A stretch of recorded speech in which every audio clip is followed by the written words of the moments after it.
Welcome. Welcome to Quarantine with Styles, aka Driving with Styles. Another beautiful day to be living, kicking. It's always a blessing for my feet to touch the ground in the morning. Everything else after that is gravy. So I hope everybody's having a good day.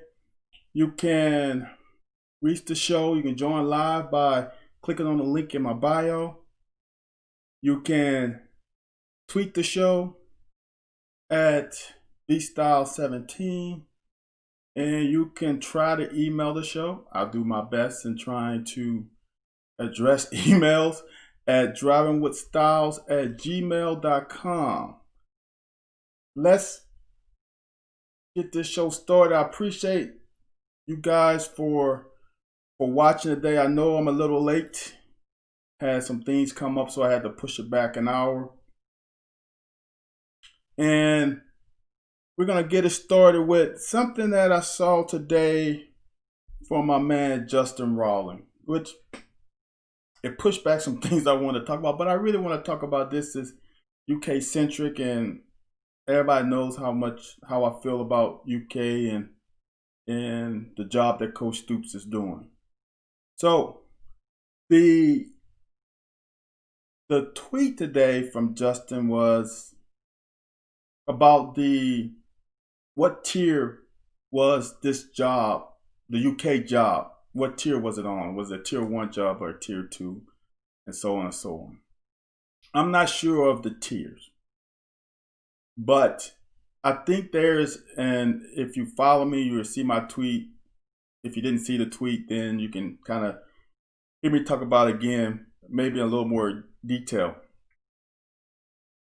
Is that we have to differentiate between the job and the program. Now, we're not a tier 1 program. We're not even close. We're not a consistent team that's in the hunt for national championship, for that matter, a conference championship, let alone a national championship. We haven't played in consistent big bowls, although I see that changing. So as a program, we're not a top tier program. However, the coaching position to me is right up there. And the reason why I say it's right up there is there's a lot of layers to it. First, Coach Stoops has made this coaching job a premier job. Now, I've always said that Lexington is just a special place, and you don't know it until you've been there. And once you've been there, you realize how special a place it is. I've had all my coaches have come back. Coach Smith came back. Coach Archer came back. Coach Brooks labels Kentucky as his Twitter is former head coach of Kentucky. Not former head coach of Oregon, which he had a little more success at, but former head coach of Kentucky. That to me says a lot. So it's something about the area, the people, BBN, etc. Now, the reason to me why it is one of the top tier jobs, it's not in probably the top 5, but it's getting to that point, is the job that Mitch Barnhart has done. Now, when I got there in 93, Nutter was a really good facility.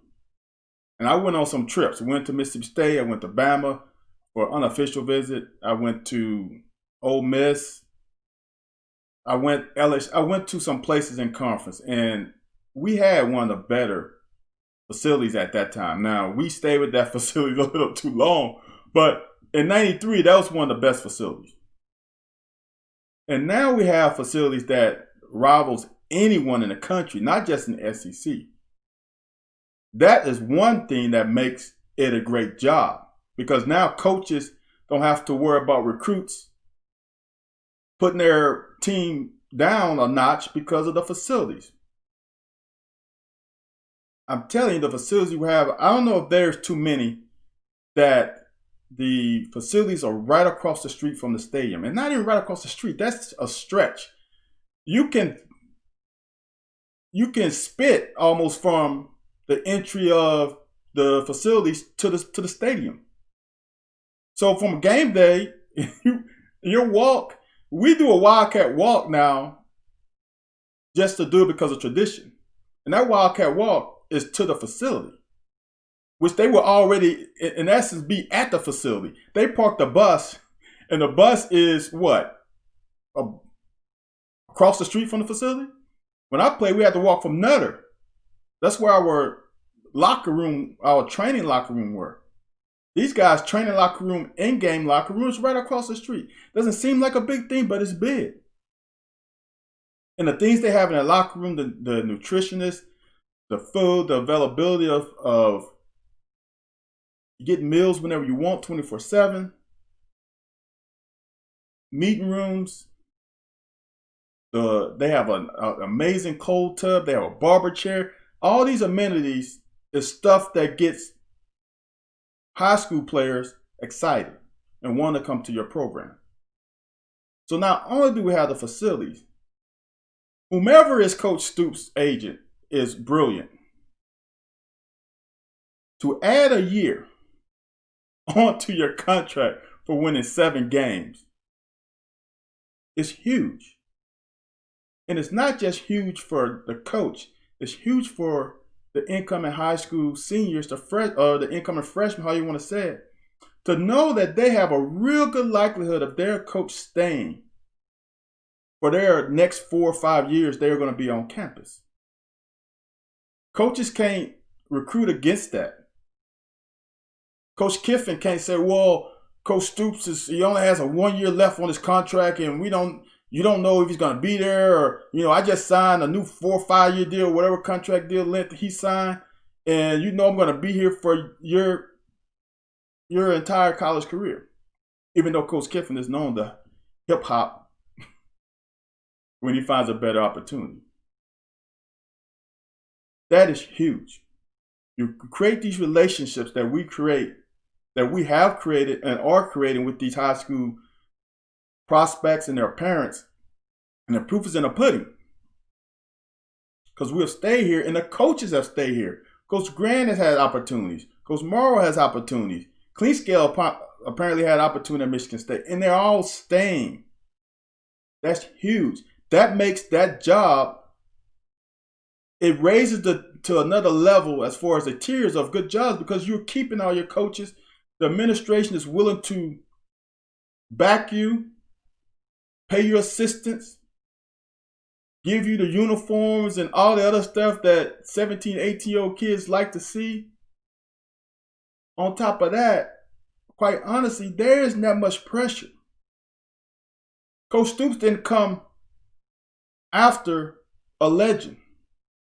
He didn't come after a program that was doing 8, 9 games a year, and all of a sudden he's got to continue that process. He came to a team that was, I think, 2-9 the year before. And so the pressure that's on Coach Stoops is a pressure that's going from the program, is a pressure that he has created himself, which is so huge. It gives you, to me, a chance to, if you're the one that's creating a benchmark, you can have a down season. That man is 32-20 the last 4 years. Think about that. He's 32-20 the last 4 years. And what is he? He's 18 and what were we? 8-5, 18-8 or whatever it is. He's won 18 games in 2 years. I don't think I won 18 games in 4 years. That's not something to be happy about. I'm just saying. Think about that. That man is 18, has won 18 games in 2 years. And I'm telling you, he's on the verge, if we are blessed enough, and hopefully people do what they have to do to stem this pandemic. Just wear your mask. I understand. I don't like wearing it either, but geez, just wear your mask. We can have football. And I'm telling you, we have football. We're winning at least 10 games. We win in 10 games. So, coach, there's no pressure. Great facilities. The administration backs him. He has an amazing contract. What else does he want? What else does any other coach want? Some of these other programs have, the programs a higher tier, more tradition, more years of winning, but there's a lot of pressure on those coaches to produce. And when I say produce, I'm talking about produce college playoff producing. If we get to Atlanta, people are going to go crazy. If Alabama, LSU, Auburn, Florida, Georgia gets to the Dome, they're happy. We are on another level. If we get to the SEC championship, people might act like we won a national championship. And we don't have to do that every year. It's similar to me, since I was in Chicago for 17 years, similar to me like Big Ten Northwestern. Northwestern has had a year every, 6 or 7 years. They have come with a great year. And we are at that level now. But better. Because we are going to be consistent. For these next 3 to 4 years, with the way that we're recruiting the trenches, so getting back, that's why I have the coaching job at Kentucky. It is close to a tier 1 job. You have everything you want, and there's no pressure. And I promise you, the surroundings, the college, the atmosphere, BBN, all that makes it an unbelievable destination. I'm telling you. I've heard it from past coaches. They love Lexington. And they have coached all over the country. Coach Archer coached at LSU. He was at Pittsburgh, at the Steelers, not Pittsburgh Panthers. He was at the Steelers. And came back to be a defensive coordinator. Probably with the mindset that he had a chance to be a head coach. With Coach Brooks probably not coaching that long. Joker Phillips came back to be a coordinator. He could have coordinated anywhere. He was that hot of a guy at that time. And he didn't leave when he reached his pinnacle. I know they eventually made him head coach in waiting. I understand that. But he was hot after like year 1.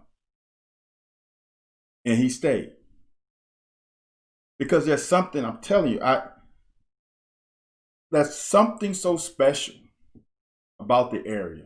And I know, because I had no intentions on coming to Kentucky. Kentucky started recruiting me late in the process. I wanted to take another trip, and Kentucky was the furthest trip I could take at the time before people were recruiting me.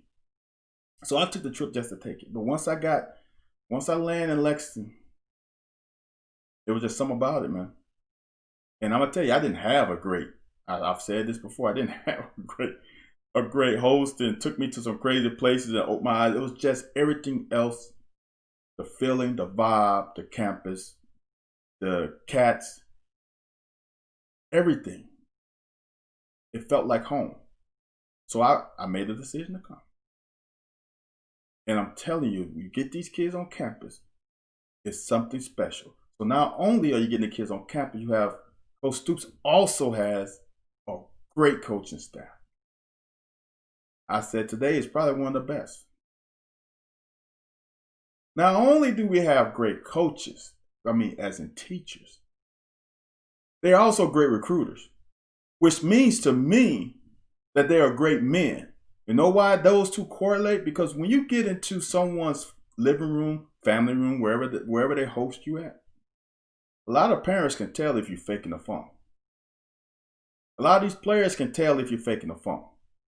A lot of these players have stated the reason why they come to Kentucky is the coaches are telling them the truth. That makes you a great man. There's a lot of used car salesmen out there in the world who say this and that and then don't really mean it.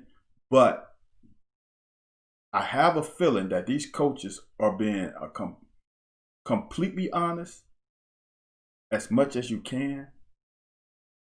Tell these guys what the real deal is, not telling the kids what they want to hear. And that says a lot. And that Coach Stoops has done a great job hiring. So, again, I think we might not be quite tier 1, but we are really, really close as far as a job destination. I will say this.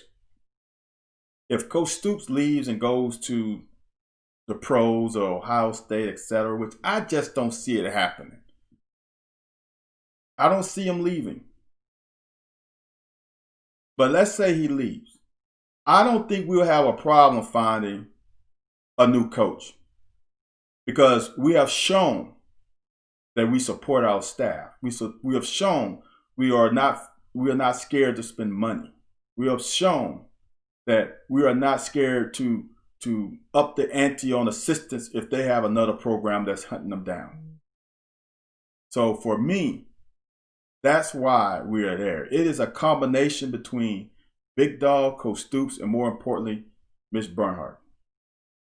That's why, to me, it has grown to be one of those coaching destinations that a coach will come to. And it's all created by Mitch Bernhardt and then Coach Stoops creating this winning culture. Changing the culture of this program is huge. So now the new coach doesn't have to worry about the culture. The culture has changed.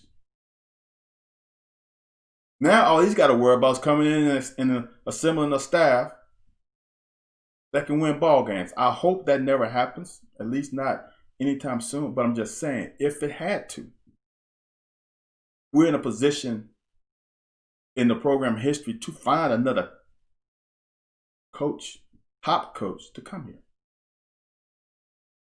Now, let's move into something. Man, I spent a little time on that, didn't I? Let's move into something that's hitting home here in Baton Rouge. And like I said earlier, it's so important, people, to wear your mask. There's a tweet out there, I should have queued it up for this, that says the importance of just wearing a mask. How it brings, if both people, the one who has COVID and the non-COVID, if they are both wearing masks, the chance of getting it is like 1.5%. 1.5%. Is it perfect? No. Is it really damn good? Yes, it is. Is it inconvenience to wear one? Yes, it is. I'm the only one in my family that goes out. And I wear it, and it's not great. It's 90-some degrees out here. Trust me. I understand. But it's a necessary evil.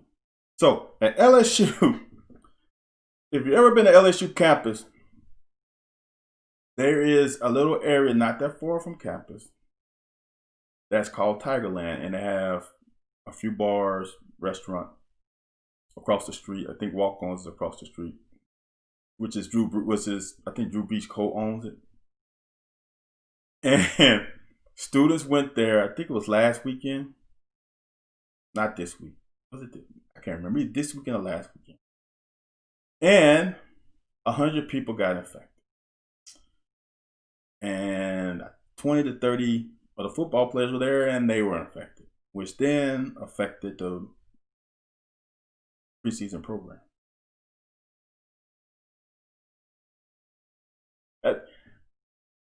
If we would have just worn, if they would have just worn their masks, well, some people have got infected, sure. But would the number been as high? Probably not.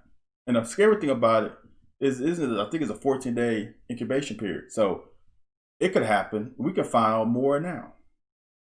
I want football. And I know the majority of you guys want football too. So if you really want football, like I do, especially with UK having the chance to do the things that they could do this year, with the returners coming back from last year, the depth, etc., do what we need to do to make this football season possible. It's almost July, which means it's almost August. We are that close. So I think we're 2 months away from football, potentially playing football. Why can't we just do what the experts are saying? Not the non-experts, the experts. And yes, and now yes, the experts will make a mistake, but I will trust them more than I would trust anybody else. This is their job. Okay, guys, I don't want that to happen to us, and that's the problem, because it happened to my kids' school too. We had some they were doing their off-season program, strength and conditioning. And some of the kids went to a party with more than 25 people, and now they had to shut down off-season program for a couple of weeks. What do you think is going to happen when these kids get back on campus? It's going to be interesting. Are these players going to be committed? Because to me, I'm going to say this. It's not about the guys who are going to get the playing time. Your starters are probably going to do what they're supposed to do. But with 100 guys on a team, 85 on scholarship, the ones who know they're not going to play, or that they have no chance of getting playing time this year, they might get a little risky. And that could be the downfall of a season. That to me is the potential problem of bringing these kids back home. Now, with football players just being there, there's nothing like just being the football players being there. I've been there my freshman year when, not just freshman, all 4 years out there. When you're in training camp and you're the only people on campus, there's not much to do. And you really don't want to do much because you're tired. But once school starts and the 2 days wind down is when things change. Your girls come back on campus. Your boys come back on campus. You want to hang out with the people that is in your group. And that can be a downfall. I don't know how they can test. They can't test how many kids come on campus. I just hope we as fans and citizens, etc., whom really want football, wear a mask. Now, I got a couple minutes. I'm going to get into this Vic Koenning thing and this Martin deal. We've talked about this on The Locker yesterday a little bit. If you haven't watched The Locker, don't follow The Locker, please follow The Locker. It's a great show. I'm biased, with myself and Anthony White, another former UK legend. I shouldn't say another. He is a legend. I'm probably not a legend. At The Locker 401, we talked about this a little bit. Vic Koenning is the safety coach for West Virginia. And said some things that he shouldn't have said. It is an eye-opening experience for some of these coaches. Some of these old school coaches who are authoritarians and think it's their way or the highway. They hold all the cards for these young men. It's going to get interesting. Apparently, Vic Koenning said some things about building a wall, and they had a Hispanic in the meeting room. He said things about the protests. If you didn't want to get hit with tear gas, etc., you shouldn't be protesting. You use retarded, you call it retarded, etc., etc. These old school tactics are not working. These young kids understand their power. Don't put yourself in a situation. Again, you are the leader of young men. Be a leader of young men. Have them be able to look up to you and not be afraid of you. See, there's a difference. You can be respected. These kids are going to respect you because you're their elder, you're their coach. But you don't have to be that guy who thinks they got to do 100%. You are the judge, jury, and executioner. In essence, you are. But respect these kids as young men, and they will respect you back. You gotta be I don't want to say a role model, but these guys are coming to you at 18 years old, away from their parents. Be that father figure for them for the next 4 years, 4 or 5 years. Don't be the guy that they don't want to come to and confide in you about stuff that they're going through. Trust me. Like we said on Locker last night, I don't think fans understand how isolated you are as an athlete. There's moments of you're in this by yourself. Even though you have teammates, sometimes you don't want to tell your teammates everything because you don't want to be the butt of a joke, or you don't want people to know all your business. So that coach is someone whom you confide in sometimes.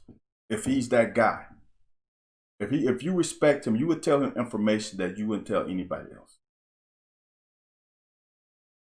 So coaches, you have to step up to the plate and stop with this old school mentality. That's not going to work anymore. These kids are going to speak up now. It's a different world. Adjust to the time.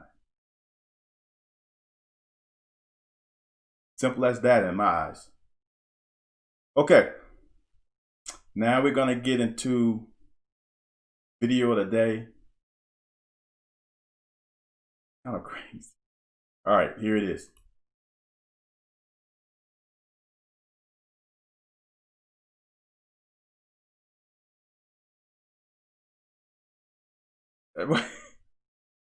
That is, he picks the kid up and carries him to the end zone with him.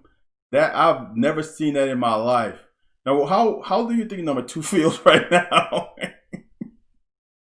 Now, the one thing about his teammates has to rally a little bit fast. I know it's a deep pass, but they have to do a better job of rallying. Number 22 needs to be running a little fast. Number 11, but man, that's talking about the will to get into the end zone. It's a crazy play, man. So I appreciate you guys for watching, for staying with me after the hour delay. Hope you guys have a good Wednesday night or rest of your night. And I will see you guys on Friday.